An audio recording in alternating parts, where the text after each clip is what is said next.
We're going to take a closer look at all of this and what the recent court ruling really does mean for TikTok. Joining us to talk more about this, Saurabh Gupta, Senior Asia-Pacific International Relations Policy Specialist at the Institute for China-American Studies. Saurabh, good to see you again, my friend. Thanks for chatting with us. Good to see you, Sean. Let's get some reaction to the ByteDance emergency motion, arguing that 6 weeks is a ridiculously short amount of time to shut down a massive company that has 170 million followers. Oh, there's complete logic to that. It cannot be done in such a short period of time. But again, those are dates which were known in advance, so that is not going to be the most compelling logic in the argument. They will have other arguments, and particularly the First Amendment-related argument, which they wish to take up, which they wish the Supreme Court to take up.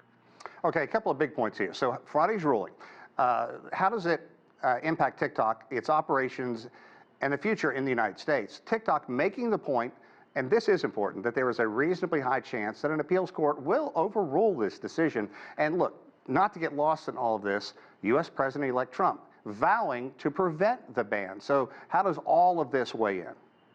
Oh, I think there's still a few chapters to be written in the saga.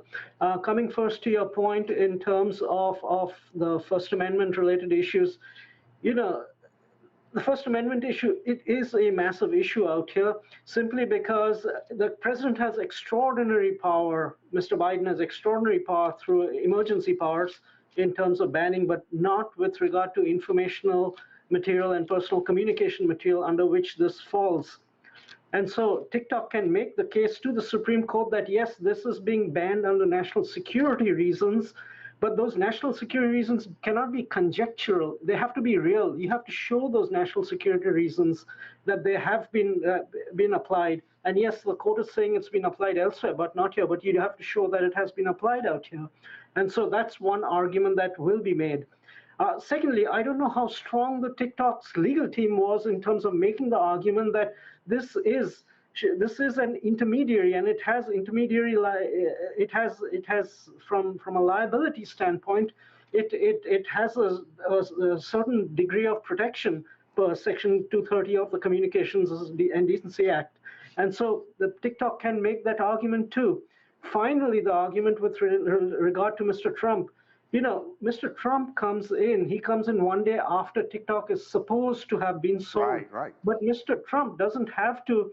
Can choose not to enforce the law, tell his attorney general not to enforce the law, and Apple and Google Play stores will not be fined in case of doing so, in which time maybe a buyer can be found or not found, or it can be transacted with Beijing, because we have to remember, TikTok's algorithm is export controlled. It's not up for sale. And so this is a matter not just between companies, but between governments too. You know, Saurabh, I think you make a really good point early on that this whole national security thing is rather nebulous and it hasn't been pinpointed yet. So it's a big question for legions across the United States. What does it mean for American users and American businesses that really rely on TikTok, have made, you know, an ample, comfortable living on TikTok? Well, absolutely, and I think that will be one of the most compelling issues. This is there were folks in the U.S. who thought, let's let TikTok roll because it's just got a few users, but now TikTok is 170 million, and you are impacting the future of 170 million consumers. And they have particular rights under the Berman Amendment with regard to the First Amendment. And I think this is a major issue which I think the Supreme Court should hear. Let's be clear, the Supreme Court has not said that it is going to hear. TikTok can make that appeal, but the Supreme Court does not necessarily have to hear it. But the hope is that it will, because it impinges on so many, on the livelihoods of so many people. So, Saurabh, how is China reacting to all this U.S. court information? Unhappily and with great disgruntlement. For China, this looks more like commercial daylight robbery, and this is kind of what China has been told over and over in terms of strengthening intellectual property and this and that, and now all these things are essentially being flung into it should need to be flung back in the US's face, where the US is essentially doing a forced transfer of IPR, which would be TikTok's algorithm. That having been said, at this point of time, as I mentioned, China has export control. The algorithm did so right in 2020. So ByteDance cannot just divest it like that. So this is a communication which needs to happen between the Trump administration and China too. And hopefully, maybe at some point of time, they might come to certain bargains that certain export controls come off here, and maybe there will be this divestment done there.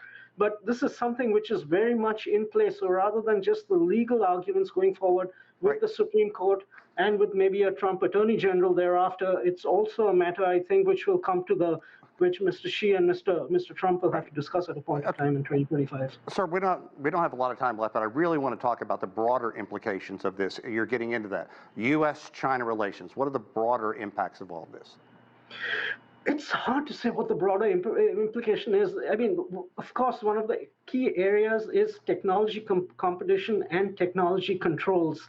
And if Mr. Trump can show early in his administration that he can be fair in terms of technology competition, and TikTok is a case which is kind of really literally being teed up for him, so where he can show a little greater tolerance and fairness, I think it can actually open the door to a wider conversation between the two sides and trying to find more productive bargains in other areas, including in areas related to trade.